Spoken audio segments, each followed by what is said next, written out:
This video was sponsored by Card Kingdom. You can pre-order all the cards you see in this video by using my link in the description below.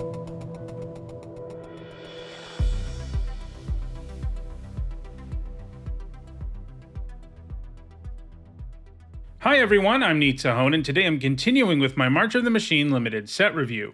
For the next week or so, there's going to be a video every single day where I go over cards in the set and evaluate them for limited play. Yesterday I looked at all the multicolored and colorless cards, and today we're continuing with white. For each card I'll discuss how I think it will play in limited, and I'll sum up my thoughts by using a letter grade. If you're new to my set reviews, you can find out what my grades mean by looking in the description. A couple of things to keep in mind as we look at these cards. First, I'm only evaluating these for play in limited and not any other formats. That also means the only March of the Machine cards you're going to see in this video come in draft boosters. Also, keep in mind these are my evaluations of these cards before actually playing with them, so I of course won't be right about everything, but I will be updating the channel with my thoughts on the format as I start to play it. Lastly, I want to let you know that I'm offering some set review related perks for both patrons and channel members. You get access to my ongoing notes during preview season, and by the end of the set review, you'll also have a spreadsheet with all of my grades. If those perks sound interesting to you and you want to support the channel, you can find ways to become a channel member or a patron in the description. Alright, let's take a look at our first white card, which is Aerial Boost. For one generic into white, it's a common instant with Convoke. This means your creatures can help cast this spell. Each creature you tap while casting this spell pays for one generic or one mana of that creature's color. Target creature gets +2/+2 and gains flying until end of turn. This is the kind of trick you're always going to need to keep in mind, and it's going to be easy to overlook because your opponent will be able to cast this even if they have no lands untapped. It offers a reasonable boost and the upside of sometimes just letting a creature get in there because of flying, which might be nice for attacking battles too. I'm giving this a C. Next, it's Alabaster Host Intercessor, which costs 5 generic into white for a 3/4 Phyrexian Samurai at common. When it enters the battlefield, exile target creature an opponent controls until Alabaster Host Intercessor leaves the battlefield, and it has plain cycling for 2 generic. That means you can pay 2 and discard it and search your library for a plains and put it into your hand. This is a really nice common. If you cast it as a creature, it's a large Banisher Priest, and while it isn't the most efficient thing ever, this is still a strong effect. What makes it especially nice though is plain cycling. This means if you draw this early when you're really far from casting it, you can get rid of it and search up a land. This really offsets the downside of this being a 6 mana card. If you have some ways to get cards back from your graveyard too, it can be particularly nasty.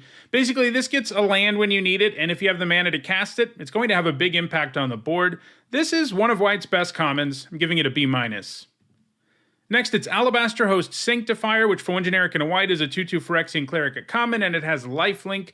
We've seen a lot of 2-mana 2/2s with lifelink over the years, and they're always fine. This set also prominently features a +1/+1 counter mechanic in white, which might make it a little better than usual. I'm giving this a C. Next up, it's Angelic Intervention, which for one generic into white is a common instant. Target creature or planeswalker you control gains protection from colorless or from the color of your choice until end of turn. If it's a creature, put a +1/+1 counter on it. This is a solid trick, and is very similar to one we saw back in Khans of Tarkir that performed quite well. 2 mana for a counter and protection gives your creature the ability to both dodge removal spells and succeed in combat more often. You can also use it to help a creature become unblockable until end of turn, which sometimes gives you some nice reach. I'm giving this a C. Next, it's Archangel Elspeth, which for 2 generic and 2 white is a 4 loyalty legendary planeswalker Elspeth at Mythic Rare. She has a +1 that makes a 1/1 white soldier creature token with lifelink. She has a -2 that puts 2 +1/+1 counters on a creature. It becomes an angel in addition to its other types and gains flying. And you can pay -6 to return all non-land permanent cards with mana value 3 or less from your graveyard to the battlefield. I've seen people be pretty down on this card for constructed, but don't let that cloud your mind for limited. This is a bomb. The +1 creates a great body to protect Elspeth, and the -2 offers a huge boost to one of your creatures, and is capable of making any creature into a real threat. Even if you just get to play Elspeth, you use that -2 once and then she dies, you're going to come out ahead. And if she sticks around, it can pump out tokens and buff your creatures. She's going to be crazy. Her ultimate, not going to be as good in limited as it would be in constructed, mostly because you're not necessarily going to have a deck that only has cards with low mana values, but it is pretty easy to get to her limited, and if you're reanimating 3 or 4 things, obviously that's pretty good. I'm giving her an A. Next up, it's Attentive Sky Warden, which for 2 generic into white is a 2/2 Phyrexian core at common. It's got flying. When it deals combat damage to a player or battle, you transform up to 1 target incubator token you control. This has passable base stats, and sometimes it will let you transform an incubator for free. Normally it costs 2 generic mana to turn them into creatures, so this seems like a solid common. I'm giving it a C. Next, it's Bola Slinger, which for 3 generic into white is a 2/2 cat soldier at common, and it has backup 1. This is a new mechanic in the set. It says when this creature enters the battlefield, put a +1/+1 counter on target creature. If that's another creature, it gains the following ability until end of turn. Whenever this creature attacks, tap target artifact or creature an opponent controls. So this type of creature is always pretty nice in an aggro deck, since getting blockers out of the way really changes how well you can attack. This is either a 4-mana 3/3 that has this ability, which is fine, or a 4-mana 2/2 that puts a counter on something else and gives it that ability right away. That reminds me a little bit of cards like Goblin Heel Cutter and Voldaren Duelist, cards that got a blocker out of the way the turn they came down, and this can certainly do that by giving that ability to another creature, and then on your next turn you can attack with Bola Slinger and get the trigger again. I can see that just leading to the game being over in a lot of situations if you've got a good aggro deck. I'm giving this a C+. Next up, it's Boonbringer Valkyrie, which costs 3 generic and 2 white for a 4/4 Angel Warrior at rare. It has backup 1, and it has flying, first strike, and lifelink. A 5-mana 4/4 with those keywords is pretty close to a bomb, so the fact that you get to put a counter on something and give it those same keywords until end of turn means this is a bomb. It gives you some serious value up front, so even if it goes down, you're going to be coming out ahead most of the time, and if it doesn't go down, well, you're just going to win. In a worst case scenario, you can just put the counter on it, so it ends up being a more efficient creature all on its own. Though, like with most backup cards, it's going to feel a lot better to put the counter somewhere else, especially when you're upgrading a creature this much. I'm giving this an A. Next up, it's Cut Short, which for 2 generic into white is a common instant. It has Convoke, and it says destroy target planeswalker that was activated this turn or tapped creature. That is some weird templating. It seems like it would be a lot better if it said destroy target tapped creature or planeswalker that was activated this turn. But anyway, this is decent removal, especially because it can show up out of nowhere when you're tapped out, thanks to Convoke. Again, this is a card you're going to have to keep in the back of your mind if you're planning on using a trick on your tapped creature and your opponent has enough creatures in play to cast this common removal spell. You might want to rethink whether or not you cast that trick. Anyway, this is still restrictive enough that I think it falls a little bit short of premium. I'm giving it a C+. Next up, it's Dusk Legion Duelist, which for 1 generic into white is a 2/2 Vampire Soldier at rare. It's got Vigilance, and whenever 1 or more +1/+1 counters are put on it, you draw a card. This ability triggers only once each turn. There's enough +1/+1 counter stuff in white for this to be an excellent card, especially because at worst, you're getting a 2-mana 2/2 with Vigilance. I'm giving this a B. Next, it's Elesh Norn, which for 2 generic and 2 white is a 3/5 legendary creature, Phyrexian Praetor at Mythic Rare. She has Vigilance, and whenever a source an opponent controls deals damage to you or a permanent you control, that source's controller loses 2 life unless they pay 1, and you can pay 2 generic and a white and sack 3 other creatures, exile Elesh Norn, then return it to the battlefield transformed under its owner's control, activate only as a sorcery. And she becomes the Argent Etchings, an enchantment saga. Chapter 1 says, incubate 2 5 times, then transform all incubator tokens you control. Chapter 2 says, creatures you control get +1/+1 and gain double strike until end of turn. And Chapter 3 says, destroy all other permanents except for artifacts, lands, and Phyrexians, exile the Argent Etchings, then return it to the battlefield. A 4-mana 3/5 with Vigilance, if we just stop there, that's a card that makes the cut, and Elesh Norn, of course, brings a lot more upside than that to the table. Taxing your opponent for doing damage to you or your stuff is nice upside, though the fact that they sort of get to make a choice between losing life or paying mana often makes this sort of ability less powerful than it looks at first, but it's attached to a really efficient creature, and it is certainly downside for your opponent, no matter which option they end up going with. And if you transform her, she's absolutely insane. Chapter 1 effectively gives you 5 2/2 tokens, so that means Chapter 2 and 3 are going to be even more insane. That said, transforming her is challenging enough that it isn't something you should always count on pulling off, though, as we'll see, some of the other Praetors are even harder to transform. She's actually one of the easier ones. So if we just look at the front of this card, it's probably only about a B+.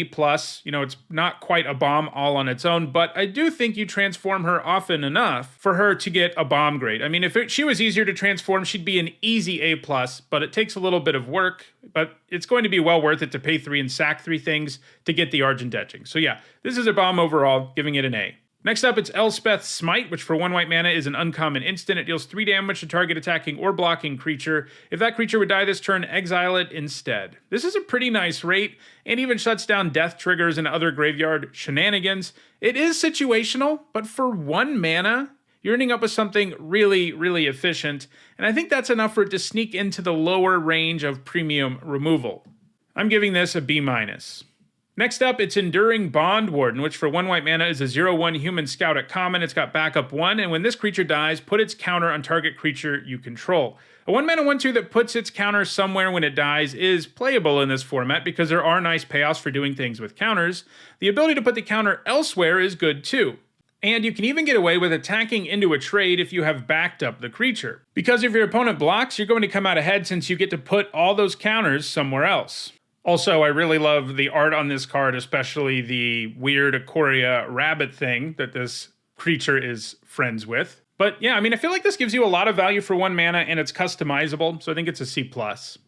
Next up, it's Golden Scale Aeronaut, which for 4 generic into white is a 2/3 dwarf pilot at common with backup 1, and it has flying. So this can be a 5 mana 3/4 with flying, and that's acceptable, though not very good. That's the floor here.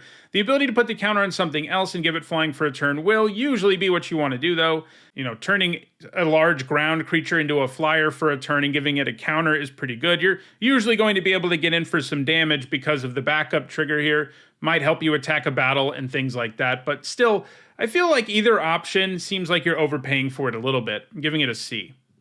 Next up, it's Guardian of Girapur, which for 2 generic and a white is a 3/3 angel at rare. It's got flying, and when it enters the battlefield, exile up to 1 other target creature or artifact you control, return it to the battlefield under its owner's control at the beginning of the next end step.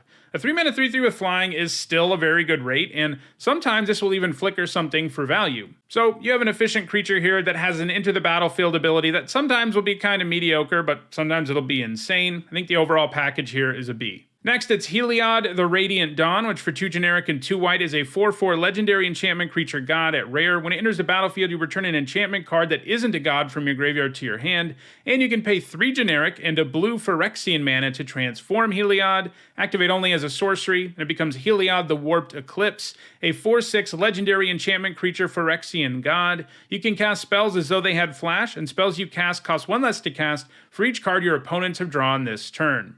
So for the front side to be worth it all on its own, you're going to need to have some enchantments in your graveyard. And in this format, that is not a foregone conclusion. This format doesn't have a big enchantment theme, but the good news is any deck is going to be able to transform Heliod, which basically makes it a 4 mana 4/4 that has this big transform upside, which makes for a great card. Giving all your spells flash and making them cost at least 1 less when you cast them during your opponent's turn, because they will have drawn a card, is pretty amazing. If this format had a big enchantment theme, this would probably be an A+, as is, because the front side is just going to be a 4 mana 4/4 like 95% of the time. It's probably just an A-.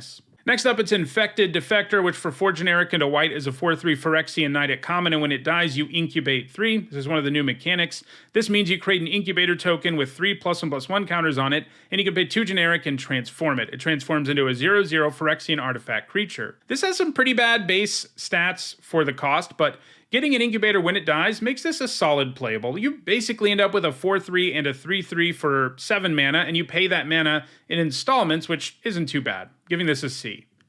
Next up, it's Inspired Charge, which for 2 generic and 2 white is a common instant. Creatures you control get +2/+1 until end of turn. We see this all the time, and it's always a build-around type card that works great in decks that can go wide, and it's pretty bad everywhere else. The good news is both red, white, and blue, white look like they'll be interested in the first copy of this. I'm giving this a D+, though, in your typical white deck to sort of indicate, you know, there are a bunch of decks you don't play this in, but it's about a C+ in a deck that is good at going wide and a card you pretty much always want one of. All right, time for the battles. We've got Invasion of Belanon first, which for 2 generic and a white is an uncommon battle siege. As a siege enters, choose an opponent to protect it. You and others can attack it. When it's defeated, exile it, then cast it transformed, and it has 5 defense. To defeat this, that means you have to attack it and get rid of those 5 counters. Every damage you do to it removes one of those counters. When this enters the battlefield, you make a 2/2 white and blue knight creature token with vigilance, and you get to cast it as Belanon War Anthem if you defeat it, and that means you get an enchantment and creatures you control get +1/+1. Like with most of the battles, the thing you get when you cast this up front is something you're overpaying for a little bit. 3 mana for a 2/2 knight with vigilance, not exactly a good rate. But it does mean that you're adding something to the board that can help you attack Invasion of Belanon and thus get this Anthem effect. We were just talking about how there's 2 decks in the format, red, white, and blue, white, that are both very interested in going wide. The blue, white deck also really likes knights, so it can get some extra value out of the knight token. With these, there are going to be times where you just never get to transform it because the game just doesn't go that way. But when the baseline is a 3 mana 2/2 with vigilance, and it has this pretty big upside of becoming an Anthem, I think we're talking about a pretty powerful card. I'm giving it a B-. Next up, it's Invasion of Dominaria, which for 2 generic into white is an uncommon battle siege, starts with 5 defense, and when it enters the battlefield, you gain 4 life and draw a card, and when you defeat it, you can cast it as Sarah Faithkeeper, a 4/4 angel with flying and vigilance, so basically Sarah Angel. 3 mana for 4 life and a card isn't a bad deal, and you have the potential to get a Sarah Angel. Obviously, like with all of these, that's insane for the investment. You pay 3 mana, draw a card, gain 4, and get this creature. Ultimately, that can give you a 2-for-1, but again, you have to keep track of the times where you don't transform this at all, in which case you're playing a slightly inefficient draw spell.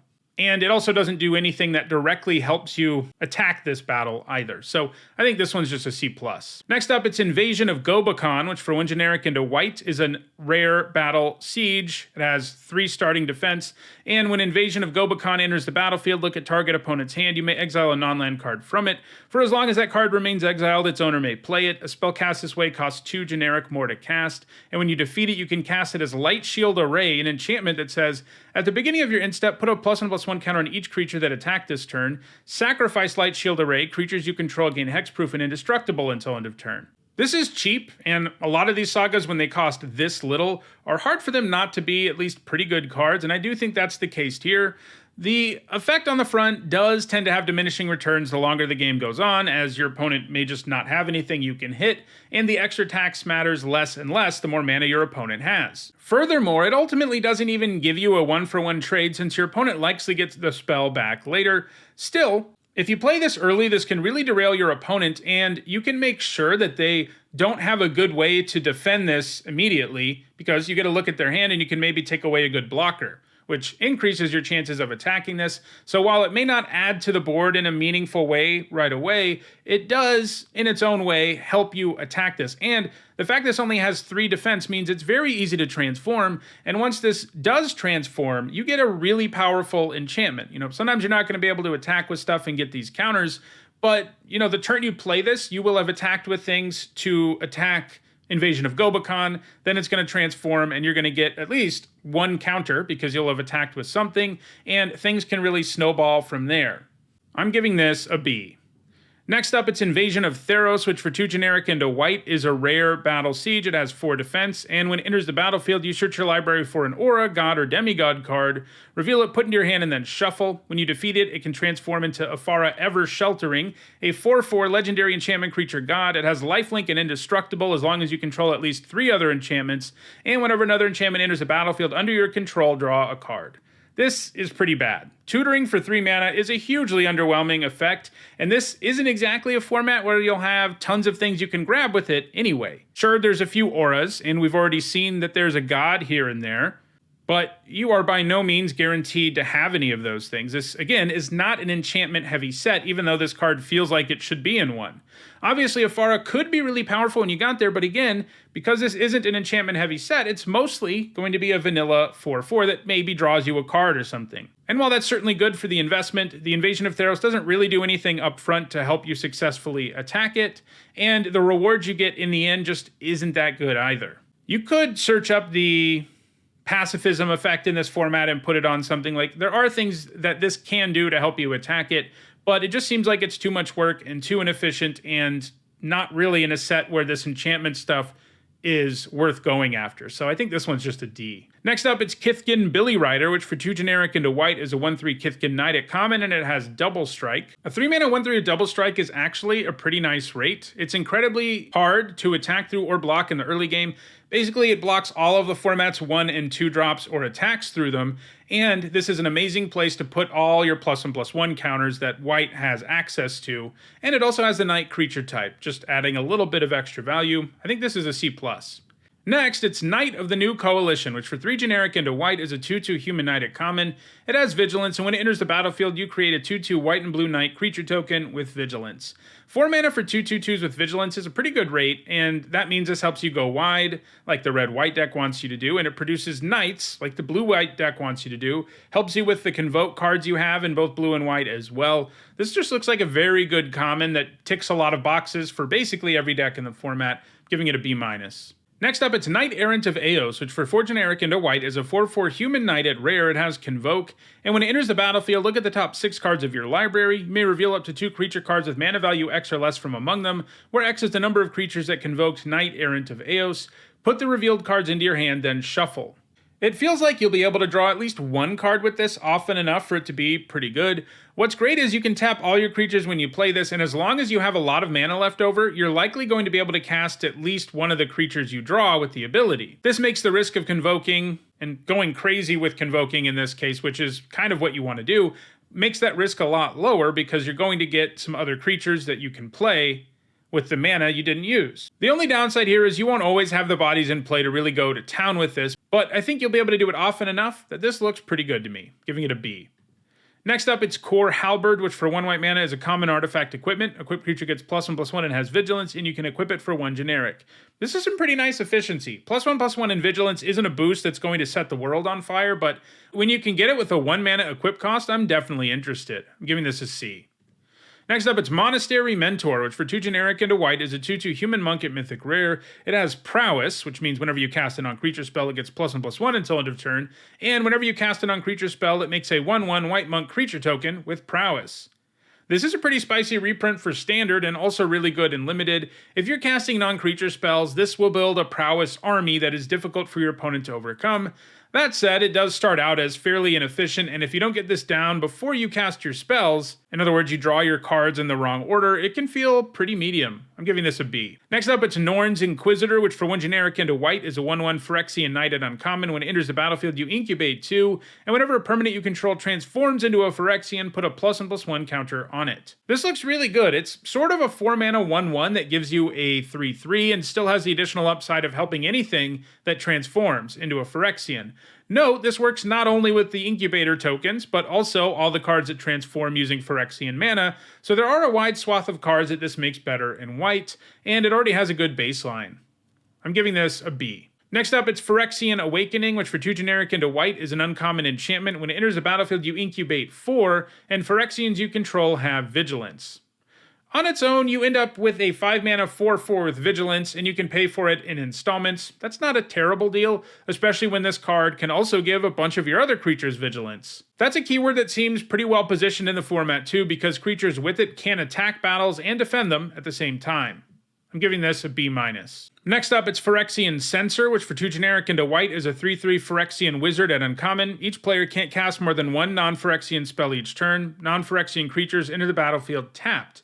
This has solid base stats, and you'll be able to make this effect one-sided enough, especially in a deck like Black-White, that this seems like a solid card. I'm giving it a C. Next up, it's Progenitor Exarc, which costs XX white for a 1/2 Phyrexian Cat Cleric at rare. When it enters the battlefield, you incubate 3x times, and you can tap it to transform an incubator token you control. Even if you just pay 3 total mana for this, it's really good, and obviously it can scale the longer the game goes on. This is basically a 1-man army, and it does a great job of making it easier to transform your incubators. I think this does enough to get into the lower bomb range. It's good everywhere on the curve, and just an inherently powerful card. I'm giving it an A-. Next up, it's Realmbreaker's Grasp, which for 1 generic and a white is a common enchantment aura with enchant artifact or creature. Enchanted permanent can't attack or block, and its activated abilities can't be activated unless they're mana abilities. White's usual premium common removal spell is here, and it shuts down most creatures entirely, though as usual, cards that have static abilities, sacrifice effects, and bounce effects all hurt a bit when you play this card, and those are things that are in the set. Still, this is good enough to be premium removal. It deals with most things for only 2 mana, giving it a B-. Next up, it's Scroll Shift, which for 2 generic and a white is a common instant. Exile up to 1 target artifact, creature, or enchantment you control, then return it to the battlefield under its owner's control, draw a card. There's some nice stuff you can flicker in the format, and adding draw a card here helps offset the times when this doesn't really do anything, but unfortunately there are a lot of those times. and this is probably a build around. You shouldn't really be playing this if your deck doesn't have some Enter the Battlefield abilities to abuse, because only utilizing this as a card that can save a creature from removal is way too narrow of a use. I'm giving this a D in your typical deck in the format, and a C in a deck that gets there on Enter the Battlefield abilities. Next, it's Seal from Existence, which for 1 generic and 2 white is an uncommon enchantment with Ward 3. When it enters the battlefield, you exile target non-land permanent an opponent controls until Seal from Existence leaves the battlefield. This is a really good Oblivion Ring variant. It's harder to cast than Oblivion Ring, but the Ward 3 upside is really nice. It always stinks when your opponent manages to have the removal to hit your enchantment, but this makes it a lot less likely they'll be able to do that in the early game, and even in the late game, that 3-mana tax can really soften the blow of them destroying this in the first place. I'm giving this a B+.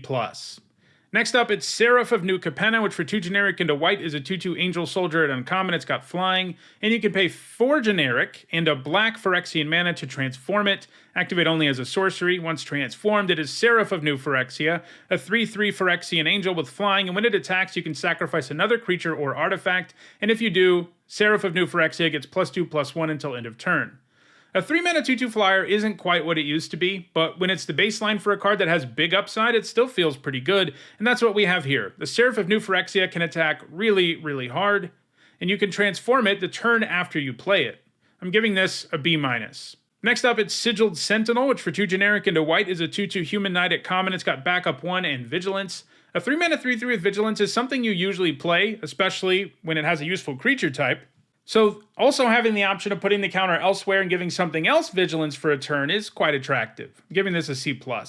Next up, it's Sunblessed Guardian, which for 1 generic and a white is a 2/2 Human Cleric at uncommon. You can pay 5 generic and a red Phyrexian mana to transform it, activate only as a sorcery. Then it becomes Furnace Blessed Conqueror, a 3/3 Phyrexian Cleric.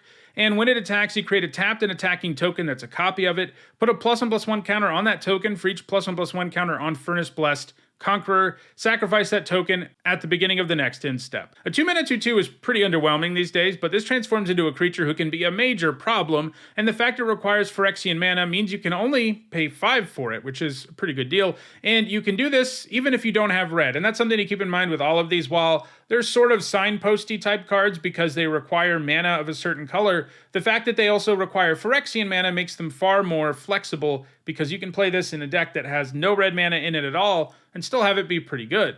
The base form of the card is pretty underwhelming, and you have to be doing +1/+1 counter stuff to unlock the full potential of the Conqueror, but overall this looks pretty nice, giving it a C+. Next up, it's Sunder the Gateway, which for 1 generic and a white is a common sorcery, and it says choose one. Destroy target non-token artifact or enchantment an opponent controls, incubate 2, or incubate 2, then transform an incubator token you control. So at worst, this is a 2-mana 2/2, and sometimes you'll have another incubator around who is bigger, and you'll choose to turn that one into a creature. That's probably usually what this will do because there aren't a boatload of targets for this in the format. When you do get to kill an artifact or enchantment with this, it will feel like a pretty amazing 2-for-1, and I think the baseline is solid. This also lets you have artifact and enchantment hate in your main deck without paying a big cost because it's always a passable card. I'm giving this a C. Next up, it's Sunfall, which for 3 generic and 2 white, for a rare sorcery, it says exile all creatures, incubate X, where X is the number of creatures exiled this way. A wrath that makes sure you're ahead when the dust clears is always good, and that's what we have here, as you're likely to end up with a fairly large creature. It even exiles the creatures, so pesky death triggers and recursion aren't even things you have to worry about. One thing you do need to worry about though, whether or not your opponent has some incubator tokens lying around, since this won't hit those if they haven't transformed. This still seems like a bomb though, I'm giving it an A. Next up, it's Surge of Salvation, which for 1 white mana is an uncommon instant. It says you and permanents you control gain hexproof until end of turn. Prevent all damage that black and or red sources would deal to creatures you control this turn. I'm pretty skeptical about putting this in my main deck. Granting hexproof to your creatures can be a good way to combat removal, but when we've seen similar 1-mana cards actually be worth playing, they also grant something like indestructibility or protection so that they're also really useful in combat. This really isn't unless you're going up against a black or red opponent. In other words, I think the floor here is pretty bad, and I think that means this is an F, like in your main deck, and a C out of your sideboard. I do think some of the other cards that are in this cycle, they all do something and then do something extra against the right opponent. Some of those are main deckable, this one just doesn't feel like it is to me. Next up, it's Swordsworn Cavalier, which for 1 generic into white is a 3/1 human knight at common. It has first strike as long as another knight entered the battlefield under your control this turn. A 2-mana 3/1 is usually a borderline playable in limited, and the fact this will have first strike a decent chunk of the time is nice. If you play this on turn 2 and a knight on turn 3, your opponent really has no hope of blocking it effectively, and that's probably true if you play a knight on turn 4 too. I'm giving this a C. Next up, it's Tarkir Dune Shaper, which for 1 white mana is a 1/2 dog warrior at common. You can pay 4 generic and a green Phyrexian mana to transform it, activate only as a sorcery. It becomes Burnished Dune Stomper, a 4/3 Phyrexian dog warrior with trample. A 1 mana 1/2 isn't good on its own. In fact, it's usually unplayable, but this can become a 4/3 trampler later in the game, meaning it does have some relevance pretty much all game long, giving it a C. Next up, it's Tiller of Flesh, which for 3 generic into white is a 2/4 Phyrexian Knight at uncommon. Whenever you cast a spell that targets 1 or more permanents, incubate 2. The stats here aren't very good, but the trigger is nice. However, I'm not sure you'll be targeting things enough in this format for this to really go wild. Notably, it only counts spells that target and not abilities, like backup. If you have a critical mass of removal and combat tricks, this can be amazing, but I think the floor is bad enough that I'm starting this at a C. And our last white card is Zhalfirin Lancer, which for 2 generic into white is a 3/3 human knight at uncommon. When another knight enters the battlefield under your control, it gets +1/+1 and gains vigilance until end of turn. This will often be able to attack as a 4/4 with vigilance, which is pretty good for the cost, and sometimes it'll get buffed more than once because you have more than 1 knight come into play at a time, like if you play that 4 mana 2/2 that makes a 2/2 knight. And the floor here is really reasonable, so I think this is a B-. So those are all the white cards in March of the Machine. Tomorrow I'll be back to talk about all the blue cards. If you enjoyed this video, please like it and share it so that others can do the same. If you want to make sure you catch the rest of this set review, don't forget to subscribe. And if you want to catch up on the set review videos that are already out, you should see the playlist on your screen shortly. Thanks for watching.